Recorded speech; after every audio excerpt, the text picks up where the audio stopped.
Russian Ukraine സമാധാന ചർച്ചകൾക്ക് നേതൃത്വം നൽകാൻ ഇപ്പോൾ അമേരിക്ക ഒരുങ്ങിയിരിക്കുകയാണ്. യുദ്ധം അവസാനിപ്പിക്കാൻ അമേരിക്കയുടെ നേതൃത്വത്തിൽ മധ്യസ്ഥ ചർച്ചകൾ അടുത്തയാഴ്ച സൗദി അറേബ്യയിൽ നടക്കാൻ പോകുന്നു. US വിദേശകാര്യ സെക്രട്ടറി മാർക്കോ റുബിയോ, സുരക്ഷാ ഉപദേഷ്ടാവ് മൈക്ക് വാൽസ്, പ്രത്യേക പ്രതിനിധി സ്റ്റീവ് വിറ്റ്കോഫ് എന്നിവർ നേതൃത്വം നൽകും. റഷ്യയെ പ്രതിനിധീകരിച്ച് ആരാണ് ചർച്ചയ്ക്ക് എത്തുക എന്നത് ഇപ്പോൾ വ്യക്തമല്ല. യൂറോപ്യൻ രാജ്യങ്ങളെ ഒഴിവാക്കിയാണ് സമാധാന ചർച്ചകൾ നടത്തുന്നത്. 3 വർഷമായി തുടരുന്ന റഷ്യ ഉക്രൈൻ യുദ്ധം അവസാനിപ്പിക്കാനുള്ള ചർച്ചകൾക്ക് തുടക്കമാകുന്നത്. എന്നാൽ സൗദി അറേബ്യയിലെ ചർച്ചകൾക്ക് ഉക്രൈനെ ക്ഷണിച്ചിട്ടില്ലെന്ന് യുക്രൈൻ പ്രസിഡന്റ് വ്ളാഡിമിർ സെലൻസ്കി പ്രതികരിച്ചു. വെള്ളിയാഴ്ച ജർമ്മനിയിൽ US വൈസ് പ്രസിഡന്റ് JD വാൻസുമായി കൂടിക്കാഴ്ച നടത്തിയ ശേഷമായിരുന്നു സെലൻസ്കിയുടെ പ്രതികരണം. ഉക്രൈനുമായി സഹകരിക്കുന്ന രാജ്യങ്ങളുമായി ആലോചിക്കാതെ ഒരു തീരുമാനമെടുക്കില്ലെന്നും അദ്ദേഹം വ്യക്തമാക്കി. അതേസമയം സംഘർഷം അവസാനിപ്പിക്കാൻ US president Donald Trump, Russian president Vladimir Putin, Ukraine president Vladimir Zelensky എന്നിവർ തമ്മിൽ കൂടിക്കാഴ്ച സംഘടിപ്പിക്കുകയാണ് ലക്ഷ്യമെന്ന് US പ്രതിനിധി മൈക്കൽ മാക്കോൾ ഊന്നി പറഞ്ഞു.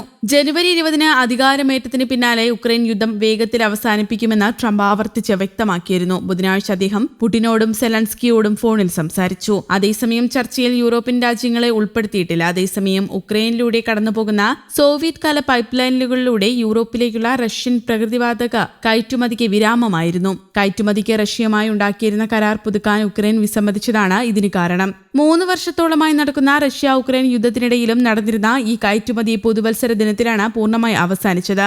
രാജ്യസുരക്ഷ പരിഗണിച്ചാണ് കരാർ പുതുക്കാത്തതെന്ന് ഉക്രൈൻ ഊർജ്ജ മന്ത്രി ഹെർമൻ ഹലുഷെങ്കോ ബുധനാഴ്ച പറഞ്ഞു. കരാർ പുതുക്കാൻ ഉക്രൈൻ വിസമ്മതിച്ചതിനാൽ അതുവഴിയുള്ള പ്രകൃതിവാതക കൈമാറ്റം നടക്കില്ലെന്ന് റഷ്യൻ എണ്ണ കമ്പനിയായ ഗ്യാസ്പ്രോമും അറിയിച്ചു. യുദ്ധം തുടങ്ങുന്നതിന് മുൻപുണ്ടാക്കിയ 5 വർഷ കരാറിന്റെ കാലാവധിയാണ് കഴിഞ്ഞ വർഷ അവസാനം കഴിഞ്ഞത്. 2022 ഫെബ്രുവരി 24 റഷ്യ ഉക്രൈനിൽ അതിക്രമിച്ചു കയറിയതിന് പിന്നാലെ അവിടെ നിന്നുള്ള ഇന്ധന ഇറക്കുമതി ഘട്ടം ഘട്ടമായി കുറയ്ക്കാൻ യൂറോപ്യൻ രാജ്യങ്ങൾ തീരുമാനിച്ചിരുന്നു. ഇതിന്റെ ഭാഗമായി നോർവേ, US, ഖത്തർ തുടങ്ങിയ രാജ്യങ്ങളിൽ നിന്ന് അവർ പ്രകൃതിവാതകം വാങ്ങി തുടങ്ങി. അതിനാൽ ഉക്രൈന്റെ തീരുമാനം യൂറോപ്പിന് വലിയ ആഘാതമാകില്ല. യുദ്ധം തുടങ്ങും മുൻപ് യൂറോപ്യൻ യൂണിയന് ആവശ്യമായ പ്രകൃതിവാതകത്തിന്റെ 40% നൽകിയിരുന്നത് റഷ്യയായിരുന്നു. 4 പൈപ്പ് ലൈനുകളിലൂടെയാണ് വാതകം യൂറോപ്പിലെത്തിയിരുന്നത്. ബാൾട്ടിക് കടലിനടിയിലൂടെയും ബെലറൂസ്, പോളണ്ട് എന്നിവിടങ്ങളിലൂടെയും പോകുന്നതാണ് 2 എണ്ണം. മൂന്നാമത്തേത് ഉക്രൈനിലൂടെ പോകുന്നതും 4-മത്തേത് കരിങ്കടലിനടിയിലൂടെ തുർക്കി വഴി ബൾഗേറിയയിലേക്ക് പോകുന്നതുമാണ്.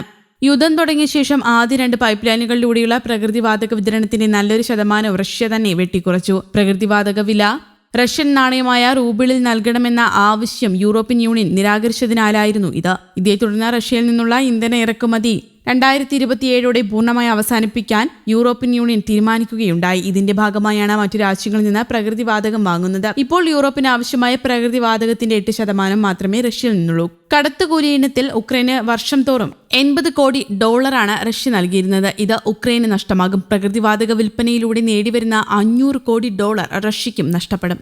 News desk, Kerala Kaumudi.